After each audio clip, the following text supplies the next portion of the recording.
Hello. Hello. Hi, Amber. Hi. How are you? I'm great. It's really nice getting to talk to you. I was Likewise. genuinely so excited because I think, in terms of the Wheel of Time, one of my favorite aspects is some of these more esoteric things and characters. And with the Eelfinn, we get to kind of get a look at something that might not have human perceptions or senses or motivations. And so I wanted to ask you, how do you get into the head of this character?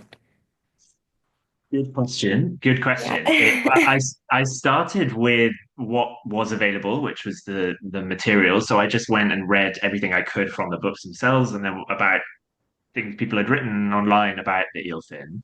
And just tried to kind of absorb as much as I could, which gives you like a basis. What was so challenging about the Eelfinn because obviously a lot of the characters I've played in a lot of the shows I've been in have been things that aren't of our world. But the thing with the Eelfinn is that they're not of the world that we're already in. They're from another level again, if you see what I Yeah. mean. So Yeah. that was quite a challenge because we wanted to give that feel. This is the first kind of and only time in the show so far where we really see something that's from outside the weave or outside the dimension that they're in. So we Yeah. wanted to really give that sense and yet at the same time have that link to Matt and his personal experience. So it was a big combination of talking to Rafe and talking to Sarah, who was the amazing Wheel of Time expert who was on set, who was fascinating, and then to Naomi, who was the dialect coach who taught me Yeah. Old Tongue and came up with an accent that was kind of new for the show as well. And it was all a big team collaborative building thing, which is, the best part of the job for me. Yeah. Another thing is you have one of the coolest looks, I think, that we've been presented with, where it is just so, I mean, extra dimensional. He's almost got this like Ziggy Stardust going on with like the big platforms. It's so cool.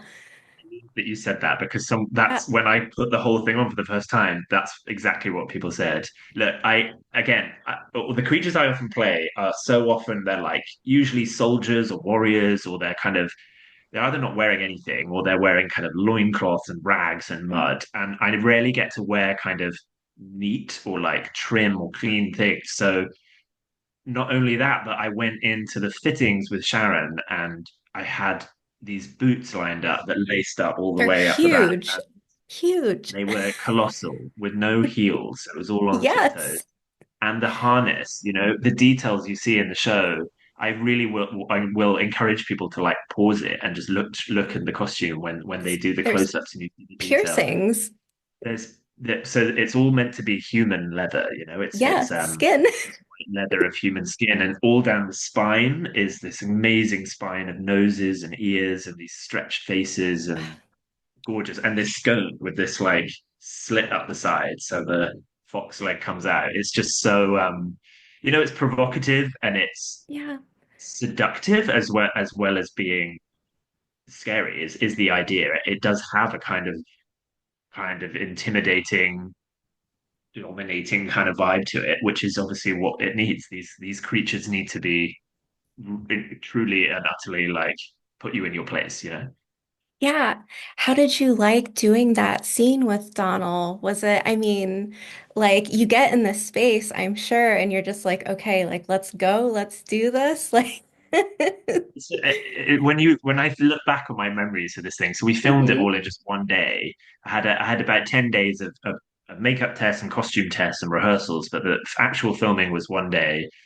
You go into this room and they'd recreated the chamber with the angles, and the set design of it was brilliant because it already sets up that this is off through the archway and it's in another dimension. And then the costume and everyone's there and the lighting, and Donal was just brilliant. Like he was so fun to work with. I think he'd really been looking forward to the scene because you read this on paper and you're just kind of like, how are we gonna do this? So he and Kieran, the director, just had so much playfulness that they wanted to explore. And I had brought all sorts of things to the table that I said, look, I've got this to try, like the noises and the movement and the I wanted to do a lot of the lines in Old Tongue, and we shot both English and Old Tongue so that they could choose in the edit and things. So it was just, there was a lot to get through, but there was just a lot of playfulness, and just most importantly for me, like a lot of support, like physically support, and then and like emotionally, because it was, it was a long day. We started at 2 a.m., we finished at nearly 10 p.m. It was a long day, and everyone was just kind of like, I was well looked after, lots of breaks and coffee to get through. So it was wonderful. I mean, I don't know if you're aware of this, but this is a character that big fans of the books are just dying to see. Like, there is a very, I'm not kidding here, I'm not joking. There's a very outspoken group of people who are just so excited for this character, and there's been speculation for years. Like, are we going to get it?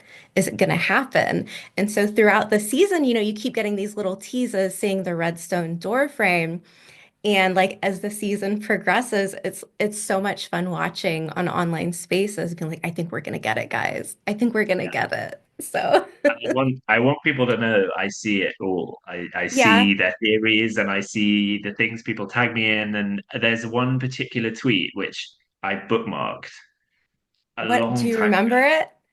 I can't remember now, but I've saved it so that once it's out, I can reply and be like, "You called it first. Someone has guessed that that I might be in it playing Eelfinn." So it's fun. It's so fun to see, and I love it. At the end of the day, that's what these shows and books are for. They bring people together, and they create a world that connects people, and so to see the fan theories and the speculation and the fan art I love as well. It like makes me even quite emotional, really, that people have so much talent and passion that they pour out both before, during, and after an episode is out. So I hope it does it justice and that people are happy. And it nothing is ever going to be able to please everyone all the time. But I think what Rafe and Nick and Sharon and Donal and myself and Kieran hopefully made is will be a treat for the fans. Yeah. So my last question is, do you have any theories about what happened between the Finn and Elida? Because she comes out with the bracelet. Do you have a spin on that, or zip? Love that. I love that you asked that because I think that's a great little Easter egg. What's a great thing to go back and watch is the noises that I do in Matt's scene. You hear Okay. when she comes out, when she comes through round the corner. You can hear the echo of the fox screams. And I think until you've seen the Matt scene, you won't know that. So when people rewatch, they'll hear that noise. So that to me is a really fun little Easter egg, just because I was quite proud of those fox noises. They were I They were practiced them good. a lot. My poor neighbors must have been really confused what was going on.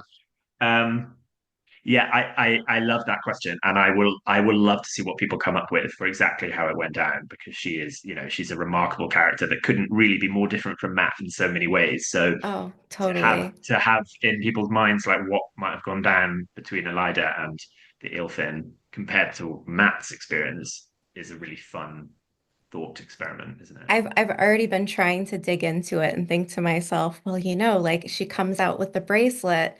Does that mean the bracelet was the gift, or, is there more building on that? And yeah, it's been so much fun, and I can't wait for everyone to get to experience it and just take it all in. And I think people are going to be really excited.